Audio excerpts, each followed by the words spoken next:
Здравейте! Първо много искам да благодаря на Ели за участието и за поканата в тази програма. Искам да поздравя и всички вас, тъй като сте избрали себе си и бизнеса си да бъдете тук и да сте в крак с времето. Тъй като виждам, че нашето време наистина напредна, тъй като в момента много се говори за ChatGPT, много се говори за изкуствения интелект, виждам, че понякога се преекспонира, понякога нещата се преукрасяват, затова реших, че основната ми тема на презентацията днес ще бъде, ако има някакъв начин по време на тази дигитализация и въобще на тези програми, ако има някакъв начин или инструменти, с които вие да си освободите време, да заместите където може човешкия труд, т.е. какви варианти има, какво вече се прилага, какво вече при нас сме приложили и при наши клиенти и какво предстои. Т.е. тук ще говоря за нещата, които вече съществуват и вече доста фирми прилагат. И така, AI агентите. Сега, естествено, първо с няколко думи ще разкажа какво означава AI агент, защото виждам, че когато се говори за AI и за изкуствен интелект, за съжаление, над 70% от хората си мислят, че това е ChatGPT. Истината е, че ChatGPT си е просто един чат, затова сега искам да видя нивата, ще покажа нивата на сложност. На първо място, как да кажа, като най-низко ниво на ползване на изкуствен интелект, това естествено е ChatGPT. Защо е най-низко ниво? Защото ние трябва да влезем вътре в него, да си говорим с него, да му качим някакъв текст, да му качим някакви файлове и той да ни даде някакъв отговор. Да, това е супер, само че ние сме ангажирани с двете си ръце, с главата си и да седим на някъде на някакъв компютър или да го правим през телефона си и да си комуникираме с него чрез диалог. Сега, когато комуникираме по този начин, той ни изважда, колкото са ни по-добри естествено промптовете, ни вади по-добра информация. Може би също така сте забелязали, че в рамките на един диалог той ви вади по-добра информация. Ако след един-два дена се върнете дори в същия чат, дори в същия диалог, той вече не помни чак толкова много и понякога може да говори глупости. Също така може обаче вътрешно да си го обучите за фирмите. И ние всъщност вече започнахме да правим такива малко и вътрешни ChatGPT-S, такива мъничките асистенти, да ги наречем така, когато те са персонализирани версии на ChatGPT, където е заложено вашето, как да кажа, вашата база данни, как вие искате да си пишете регламентите, например, как вие искате да си подредите нещата, какви са вашите конкретни изисквания. Т.е. той първо да се насочи към вашата информация, и чак тогава вече да прибягва до външна информация. И на последно място това са агентите. Ето по този начин изглежда, както знаете, ChatGPT. Т.е. ние трябва да стоим пред компютъра или пред телефона, за да си говорим с него. Да, той може да генерира текст, вече много се подобри последната му версия и при генерирането на изображения с видеята. Още не е чак толкова добър, но той не може да направи нищо извън този диалог.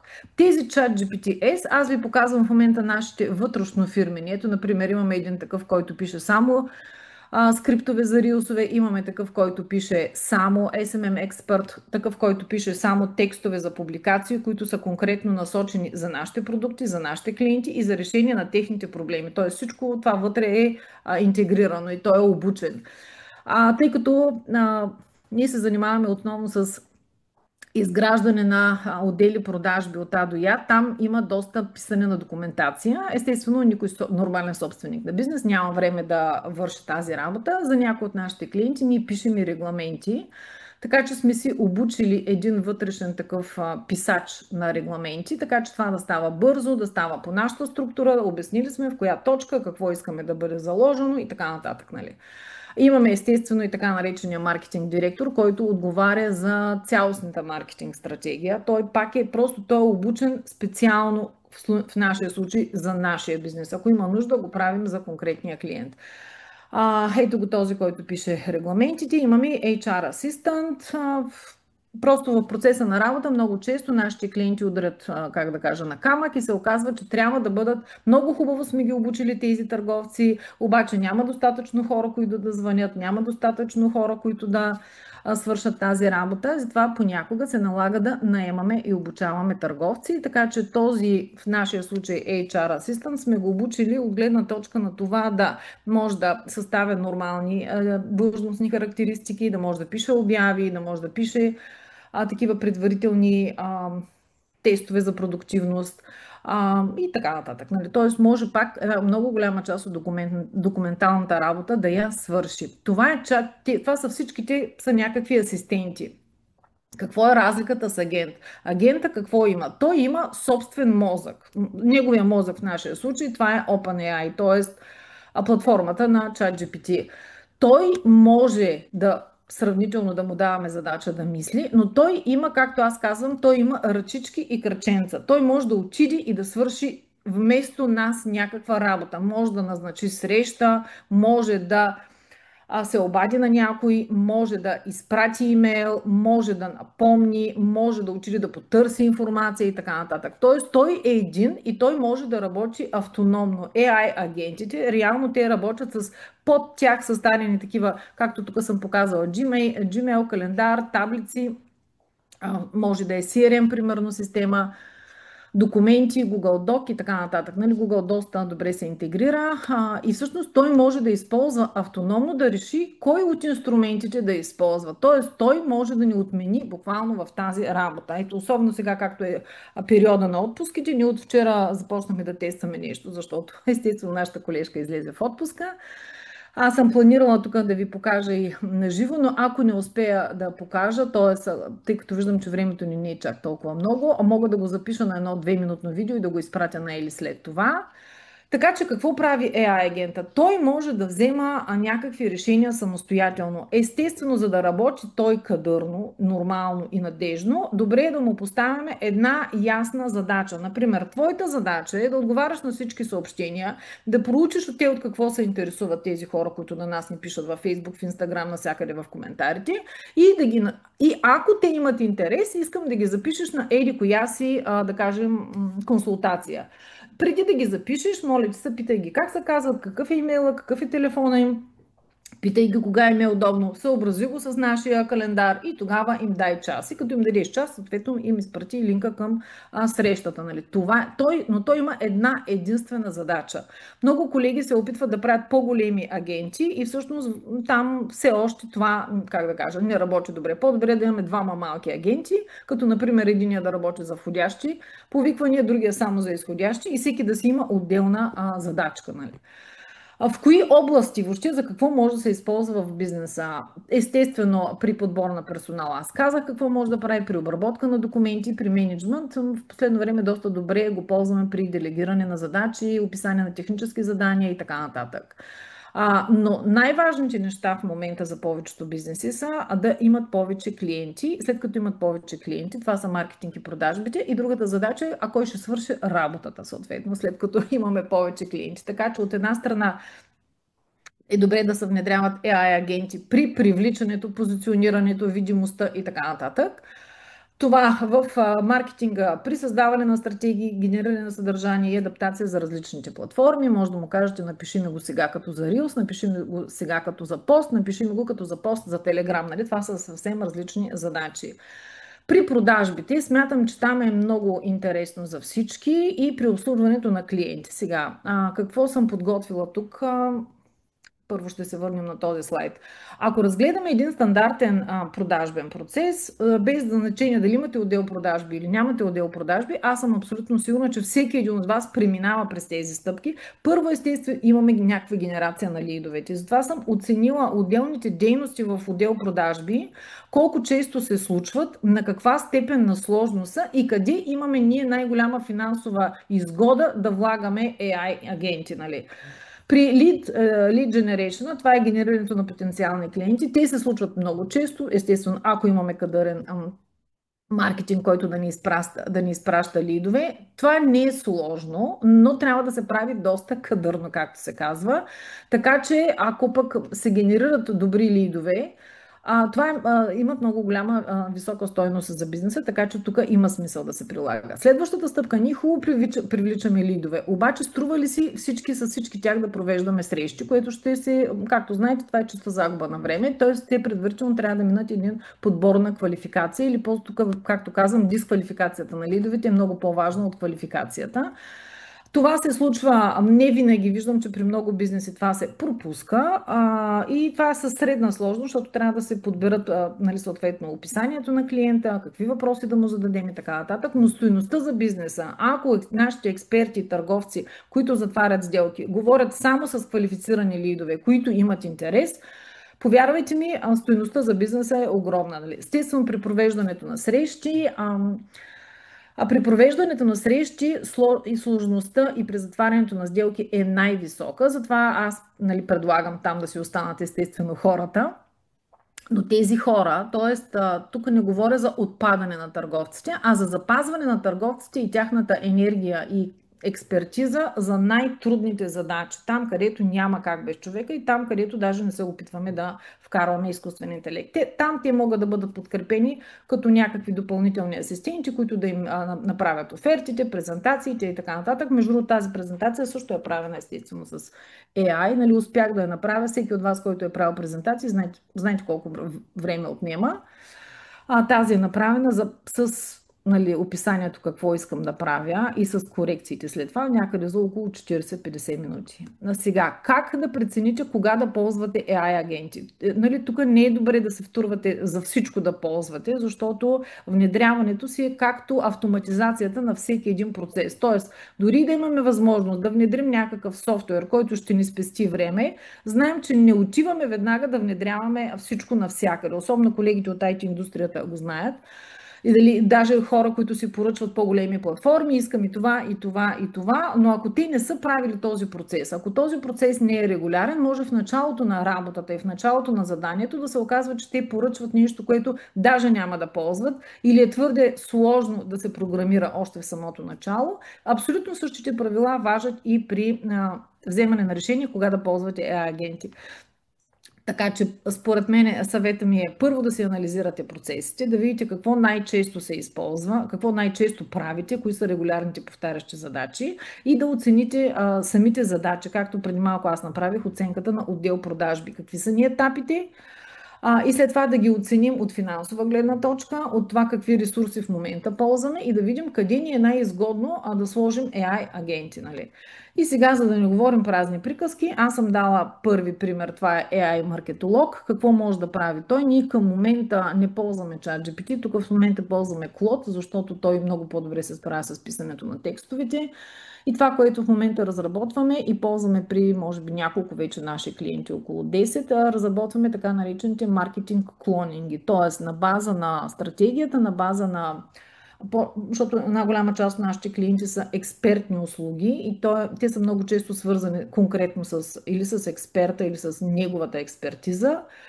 Не може той да пише някакви блог статии или постове, които да не звучат като него, така че отглеждаме такива маркетинг клонинги някъде в рамките на около 2 месеца ги напасваме, така че те да могат да почнат да пишат по-задълбочено съдържание и така нататък. За сега те не действат автономно, тъй като от нас излизат контент на стратегията, какво точно трябва да се пише.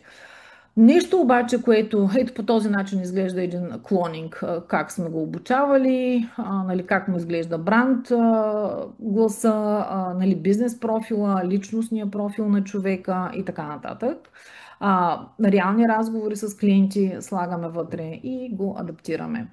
Сега, другото, което е по-интересно, вече от нова година, някъде вече 5 месеца го използваме този агент. Ние сме го кръстили при нас Виктор, защото е първия Виктор, нали така. Такова име сме му измислили. Това, което може да прави той е, когато всички наши съобщения, дори в момента да влезете на нашия сайт nievikova.com или в някои от нашите Facebook страницата ми или Инстаграма, каквото и да напишете там, без значение дали е коментар, дали е дали е вътре като съобщение към страницата или влезете на сайта и пишете там, където се пише в чата, той ще започне да си говори с вас. Той може да си говори с много хора едновременно и това не са тези предварително зададени, това ли искате или това, изберете едно, две, три. Той си води по-задълбочени разговори, говори с вас, докато вие му говорите и естествено той има една единствена цел да ви запише на консултация, ако вие имате интерес. Ако нямате интерес, може да ви прати да гледате YouTube канала ли, да влезете повече в Telegram канала ни и така нататък.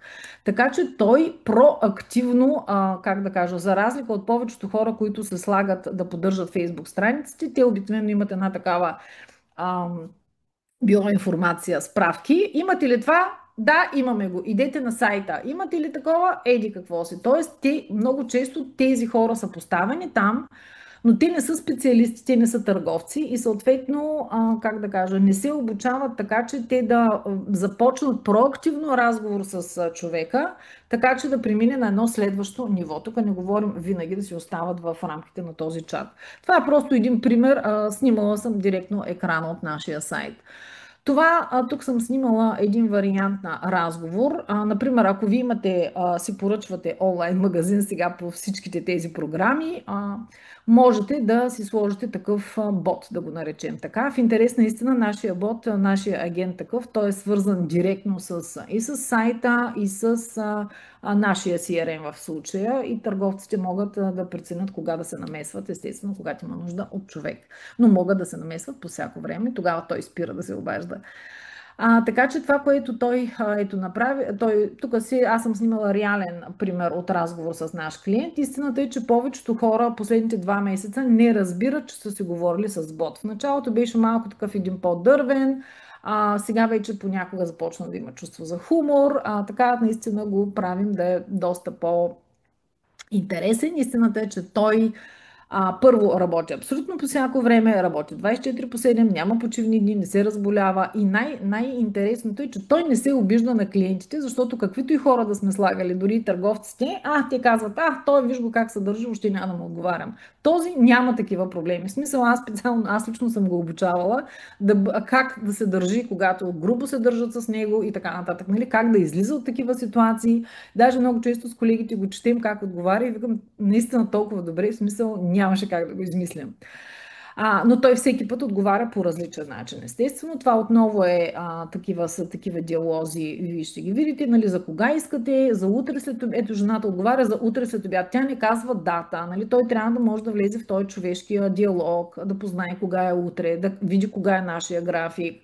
Например, нашите срещи са само след обяд. Ето, той е дал в 2 или в 4 часа, тя се е избрала, той се обръща към нея по име, дава и линк към срещата и така нататък, и така нататък. Директно при нас пристига в телефона, в Google календара, пристига тази среща. Това е от гледна точка, ако искате да оберете максимума от дигиталните си канали. Другото, което може да се направи, това е така наречения личен асистент, това, което този месец внедряваме, тъй като първо колежката излиза в отпуска, след това аз заминавам за Гърция, естествено някой трябва да прави някакви неща. Аз лично мразя да пиша. Не знам вие как сте, но аз доста време или пътувам, или в момента имам 2 внучки, мънички, такива близначки, бебенца, така че аз съм постоянно в движение някъде. Тоест аз мразя да пиша.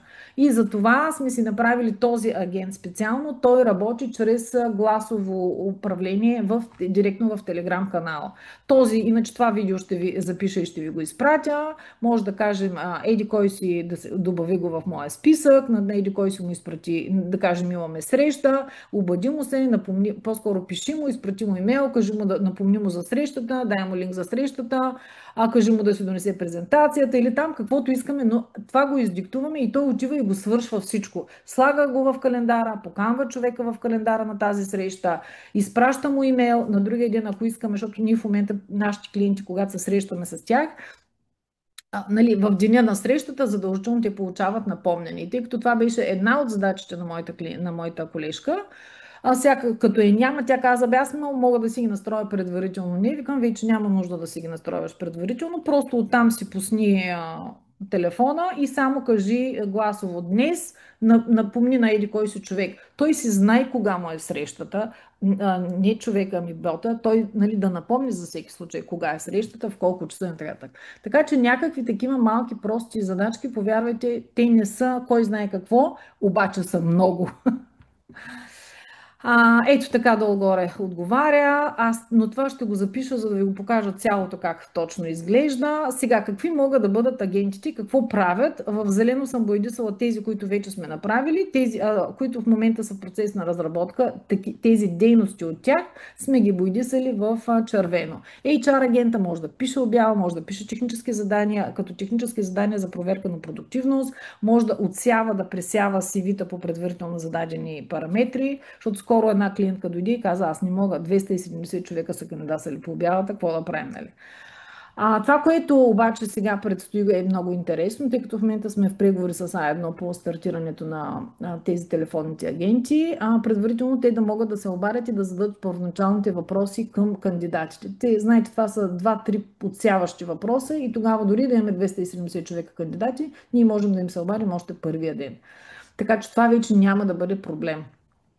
Маркетолог, той може да създава, както казах, стратегии, контент планове за месец да пише и така нататък. След това, което остава да завършим да се направи, това е да публикува автоматично съдържанието след като е одобрено. Към момента само го създава, не го публикува.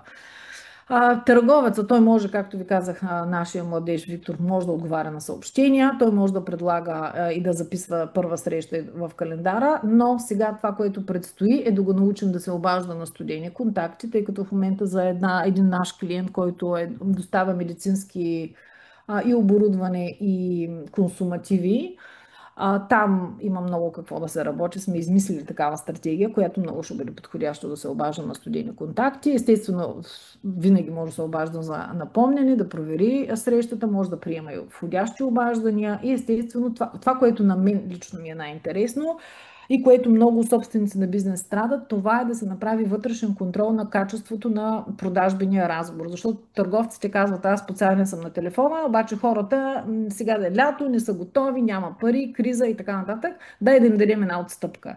Така че има си, как да кажа, правят се такива шаблони за качеството на търговския разговор, за да се провери всеки един търговец. Първо той как се справя, второ той лично да получи обратна връзка какво е направил и съответно неговия ръководител. И естествено личните асистенти, те могат да записват, както ви показах тези с малките ръчички и кръченца, могат да правят много неща. Не ви много се надявам да си към края, че вече Да, наистина последно половин това час сме да. над времето. О, да. Това, което можете да направите, наистина да си спестите много време, не само на вас, а на вашите хора, вашите служители и да подобрите качеството на обслужване на вашите клиенти. И следващите стъпки, това е наистина да, ако можете да внедрите обучение на целия си екип, постоянно да и започнат, при нас от една година и нещо, е задължително всеки човек, всеки ден да ползва минимум ChatGPT. Да си анализирате кой какво може да направи и съответно да започнете пилотни проекти по внедряване. Това говоря дори и извън презентациите, дори извън всичко, за което говорихме сега. Нали, говорим всеки за лично ползване. Това е.